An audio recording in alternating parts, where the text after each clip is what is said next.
I'm going to do a quick overview of the program and then turn it over to some of you who are on, who have some experience going through the cohort, this year's cohort, and also a couple of international directors. And before I do that, we have another SMT staffer who is on and just wanted to introduce Misha. Hi everyone, so I'm Misha, and I've been working with SMT as a movement support coordinator for just a few months now. And I'm really working with Hannah and the team at SMT really to look at where I can help to do outreach to racial justice organizations and to people of color who are in organizations that want to be trained and developed in digital organizing. And so I've been able to have multiple conversations with people of color who have already been through the program, who really talked about, what's the value that they got out of the program. And I'm continuing to just have those conversations. So that's a little bit about what I'm doing with SMT. I'm from Oakland. I live in DC right now, and I've done a lot of work in the kind of school to prison pipeline organizing space. So that's a little bit about me. Great. Thanks, Misha. And so SMT, many of you already know what we do and kind of how we work, but we're a nonprofit unionized movement partner. We're proud members of the Pacific Media Workers Guild, which is part of the News Guild and CWA. So we've trained staff and leaders from 2,200 groups, and they're actually listed on our website on every page there at the bottom scrolling. And that includes over 400 unions. And what we do is online organizing strategy training and staffing to engage members and win campaigns. I think I'm really preaching to the choir here, but real quick, online organizing is increasingly important for finding and engaging our people, whether they're members or the unorganized, harnessing community support to bring that in on contract campaigns and new organizing, pressuring targets and secondary targets where they're vulnerable, creating a news source for skeleton news staff. So increasingly, even though it's always been difficult to get coverage for union actions, it's increasingly difficult, right? Because news outlets have laid off so many journalists. And so that just increases the importance of us being able to feed them video and quotes and live action information in a format that they can use. And it's important for shaping the narrative. So getting a particular framing and narrative out more broadly. And it's pretty exciting that online organizing is enabling us to do it as effectively, potentially, as it can in terms of reaching people directly. And why invest in training ourselves up? So partly, and why is it important, we think, to make a significant investment in this organizationally? So partly because social media habits are changing all the time. Young people, for example, are using messaging apps more than Facebook now, and that's just one example. Personal use is not the same as organizing use, right? So even if we hire a 20-something person who's, very fluid with social media, they don't necessarily, they're not necessarily using it for organizing in a strategic way for organizing. And so having them learn how to think differently about social media in an organizing way is really important. Tools are developing, so they're changing all the time, just all the time. And in fact, we keep our recorded trainings up to date. It means we have to call through them, every year. Things are changing, even sometimes, every 6 months. Tactics are changing. So for example, the use of peer-to-peer texting has really developed in the last few years. Geofencing is quite interesting in terms of mobile ad geofencing, although the threshold for getting involved in that is still pretty high. But as the price of tools comes down, also it's making new tactics more available. Evidence-based best practices are evolving. So we need to know what they are. So for example, what works in terms of messaging and framing is certainly there's evidence to suggest what kind of messaging works. But there's also lots of experimenting and controlled experiments that are happening around using Facebook in different ways, for example, or doing canvassing, combining online tactics with canvassing and what's most effective. So it's useful to just know what that evidence is. And the antis are investing heavily online. In fact, just this morning, I heard about the new Republican tool that is a match for Act Blue in terms of making online donations much easier for down ballot contributions. And so, you know, the antis are going to be raising more and more money for digital ads, and we need to be savvy about how we're using those kinds of tools. So an example of something new is messenger chatbots. And so here's an example, and Jeremy, so glad you could make it, and you'll be saying a few words later, but Jeremy Sprinkle is the communications director for the North Carolina AFL-CIO, and just recently took SMT's chatbot series on setting up a chatbot, and he's created this chatbot that you all can try. So if you take out your phones right now and type in where you would normally put someone's phone number, you're going to type in 484848, and so that's the short code. And you're going to type in then where you would normally put the message, you're going to type in the word wobbly. Doesn't matter if it's capitalized or not, but just wobbly. And hit send, and you will get an auto reply with the link for the North Carolina AFL-CIO's chatbot. Okay, so the Digital Campaigning Certificate Program. It complements your union's existing digital program. Whatever your union's existing digital training is, what our experience is that this is very complementary. It entails live online sessions every 1 or 2 weeks. For the most part, it's every 2 weeks, but we try to stay out of the summer, and we want to make sure the material's covered, and there's 26 sessions approximately, so, or exactly actually. So in some cases, they're 1 week apart. And it's high engagement, so it's set up as a meeting, not a webinar like today, but so that everybody sees each other. And you can unmute yourself when you want to, and just jump in. And that's how we run the sessions. It's hey, Janet, do you hear me? Yes, yay. Okay. Really glad you figured that out. Thanks, Mike. Excellent. So there's an experienced, diverse instructor team. There are in-depth, and I think there's something like 15 or so people or 15 to 20 people at different points are coming into the program to help instruct. There are in-depth recordings with quizzes on 20 or more key topics, and I'll show you what those are. There's a community of peers, other unions, and other organizing groups that you'll be connecting with via Slack and other means. And it doesn't have to be overwhelming if you're super limited on time, because it's structured so that you can do as little as 5 of the topics out of 25 to get a certificate level 1. So we've designed this to be super flexible, and we'll look at that, how that works. So the curriculum. So here, whoops, okay. So first let's take a look at certification options. So you can be a course auditor, meaning you don't care about the certificate, you don't want to report on anything that you're doing, you simply are going to take what you want from it and leave it at that. That's great. You can decide to, and this is totally flexible, you don't have to decide on this ahead of time at all. It can be by the end of the year, look at what you've done, engage what certificate level you've earned. But there's a regular certificate level, which involves 2 hours, approximately 2 hours a week. You have to make 75% of the live sessions you need to attend live if they're going to count towards a certificate. And we did that because people were having a hard time. Many registrants told us that it would be really helpful to have the support of their team at work for this. And so actually making that required, and we do think that attending live sessions is key to success, because what we found is that if people don't and they plan on watching the recording, then they get late, they kind of fall behind, and then it's hard to feel like they can catch up. So all of this is really designed from what we've learned over the last few years to enable people to succeed. So that's the regular certificate, and you can also earn an advanced certificate in digital campaigning. And that is actually, if you do all of the work that's assigned and all of what's available, it's up to 5 hours a week. And then you can do level 1, 2, or 3, depending on how many topics you want to complete.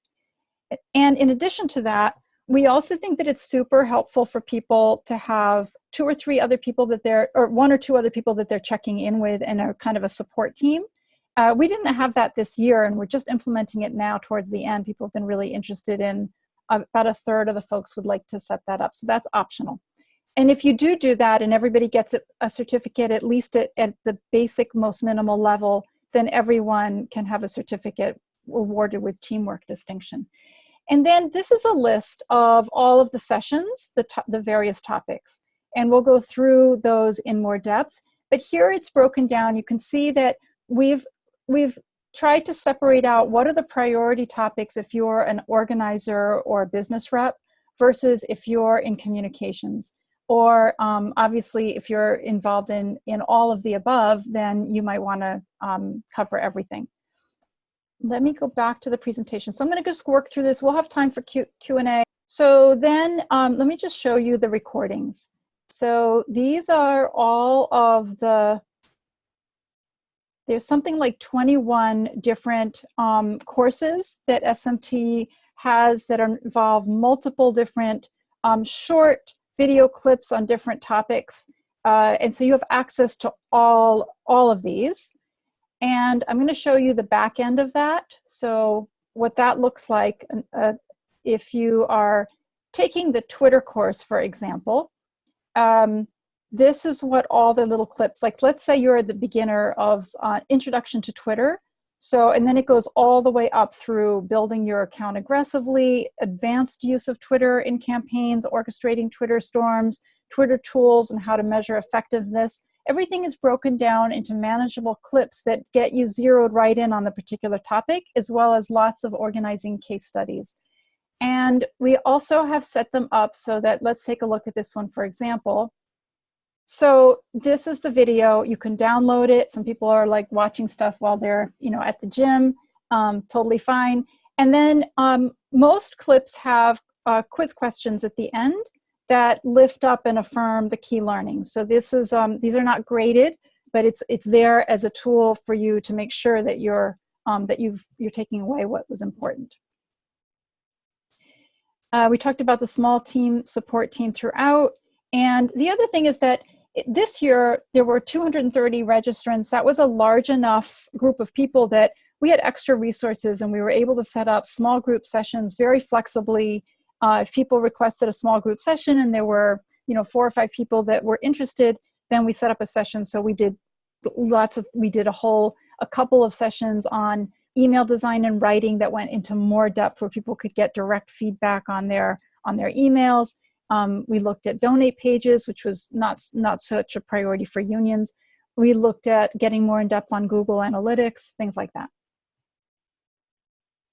So let's see. First of all, boosting. So let's talk a little bit about some of the topics, and we're going to move through this very quickly.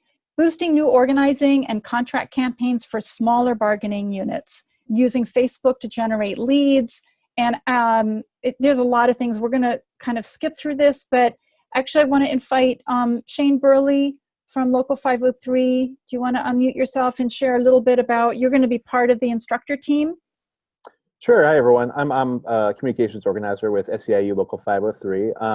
And I took the broader SMT course over this last year. And so I'm going to come back and share some of the stuff that we've been doing. A lot of what we're going to talk about is how do we use Facebook to different Facebook tools to generate leads? How do we take things like event pages and lead pages, different apps that Facebook uses, and kind of overheat them and use them for beyond what they were intended to start gaining leads. For example, we have a lot of programs that we developed using Facebook events, not just for event turnout, but to kind of figure out who is in our universe to generate leads on new organizing campaigns, to create large lists and different ways where we can talk to people and automate some of those conversations. A lot of that is also about how we take the conversations that we have online and move them from the online space to an in-person space and to an active space. And so a lot of it will be about how do we use these tools not just for the simple advertising or simple messaging, but how do we actually make them into an organizing space? The same thing will be true of how are we using Facebook groups, which is increasingly becoming important to connect with both members on internal campaigns, but also people who are in broad industries that we might be organizing. And so I'll be talking a lot about how we did that with home care, both private agency and state, and also on public sector campaigns and other things like that. Thank you so much, Shane. We'll be talking about building power with large employers, large bargaining units, and non-traditional workers. Part of one of the things that we've been doing a bunch of experimenting with some campaigns is orchestrating a surround sound effect using a variety of tactics and tools to get it very, like a hedge fund, entities that are very difficult to pressure and becoming visible to secondary targets in ways that really put pressure on them. Signing up new members and keeping existing members under Janus and in open shop environments. And what else? Lots more. Immigrant worker organizing, GOTV and ballot initiatives, messaging that inspires action, a lot on ad campaigns and orchestrating Twitter storms, digital security, mobile power when it makes sense to use different types of tools, CRMs and other action tools, integration and automation. And with CRMs like Action Network, we find that some people are at the very beginner spectrum and others are very advanced. And so we split those some of those trainings to meet both needs. Getting and tracking media coverage, optimizing your website, video, which is increasingly important, but we focus on really quick and dirty rapid response video, which seems to be doing much better than kind of high production value slick videos that typically you might hire out for that, or have someone if you have someone on staff who does video. But we're talking about really organizing, focused, quick and dirty stuff that people are more likely to share. Building an online organizing committee, budgeting, campaign management, and team collaboration tools. I mean, this is so there. I think that we found that a lot of unions are vastly underusing campaign management and tools that exist now that can make you so much more efficient in your work, especially if you're working remotely or over, have broad geographic area that you're working. Now, we also have found that it's super important to have, for the registrant in the program, to have a conversation with their lead or their supervisor. And so there's a questionnaire this is the questionnaire that everyone who registers this is designed for the person to go over with their lead. And together you would look through the union certificate options that we went through before and really prioritize what are the priority. And so here are all the topics.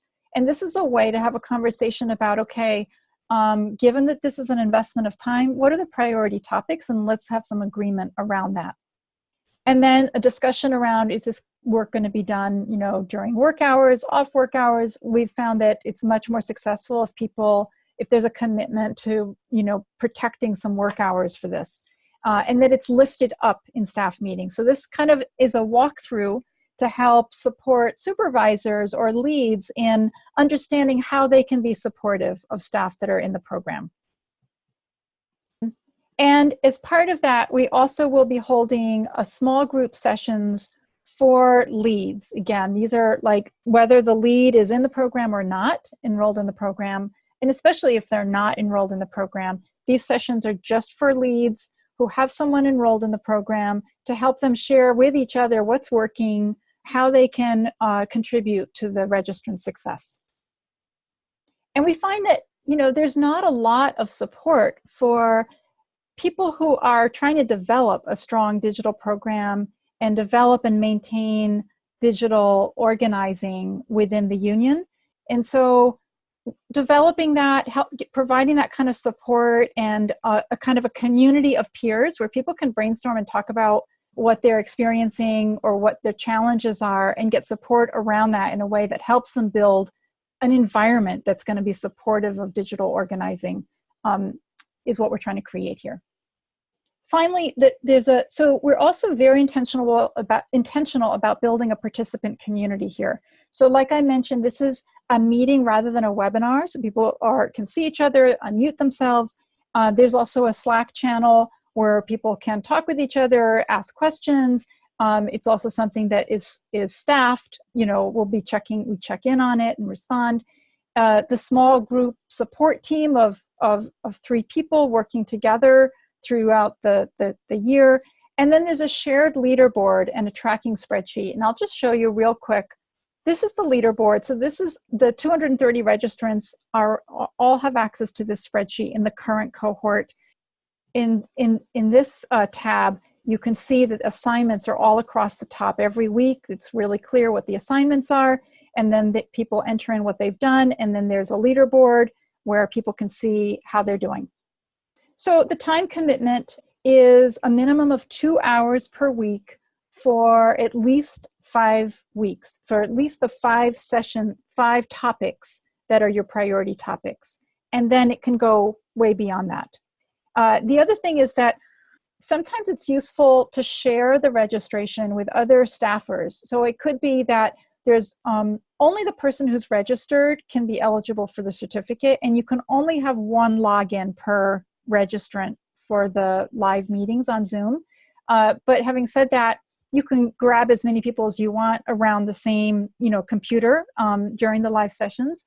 And also you can have other people select. You can decide, like, we're going to divide up all these sessions amongst, a couple of different staffers, or someone from organizing and someone from communications, and they won't necessarily take the same things, but one can watch it live or one can watch the recording, and, only one of them will get a certificate for the portion that they did. We want this to really be used. As long as you register before September 1st, it's $1,800 for the first registrant from your union.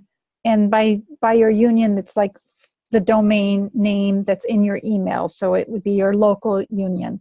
If, on the other hand, you're coming in on a group rate, so a group rate would happen like an international or a state fed or a CLC, Central Labor Council, can either, like, if it's an entity that can't afford to pay for a group rate, in other words, like the $9,000 that covers up to 15 people, then we can set up a web page.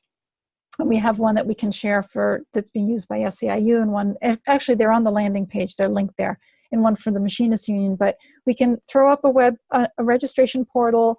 Everyone who registers, it's $600, and you have to have at least 15 people sign up on that portal, though, for that rate to work. Is the track for designers, and is there a track for designers and web developers? You know what? I'm so glad you asked that. I was meaning to mention this. We are developing an apprenticeship. It's going to be a 3-month apprenticeship starting in September on graphic design for organizers. There's a team of 3 designers with tons of experience doing amazing design work for movements, who are putting this together. It's going to be 12 sessions with tons of feedback and presentation. So it truly will be an apprenticeship. But we know that many groups and many locals have people who, are in a position where they need to do design work, but they've never gotten real training or coaching or mentorship around that, right? So you're just kind of doing the best you can, right?